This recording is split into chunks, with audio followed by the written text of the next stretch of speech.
অনেক মেয়ের বিবাহ হচ্ছে না শুধু বাবা না থাকার কারণে। আপনি হয়তো মেয়ের বাবা দেখে বিয়ে দিয়েছেন, ভালো কথা, পরের দিন সকালে যদি মেয়ের বাবা মারা যায়, কে ধরে রাখবে? উনি কি আজীবন থেকে যাবে? আমি অনুরোধ করে বলবো, হায়াত মত এটা আল্লাহর সিদ্ধান্ত। এখানে আপনার আমার নাক গলানোর কোনো অধিকার, কোনো সুযোগ।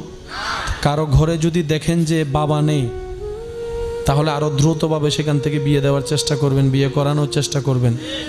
কারণ যে এতিমের মাথার উপর হাত রাখে, মায়ার হাত, ওই ব্যক্তির মাথার উপর আল্লাহর রহমতের চাদর থাকে।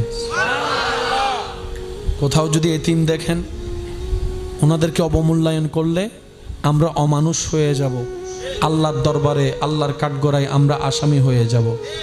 এই সমস্ত নোংরা মন মানসিকতা আমাদের পরিবর্তন করার দরকার আছে না নাই? আর একটু জোরে বলুন, আছে না নাই? কোনো মেয়ের বিবাহ হবে না।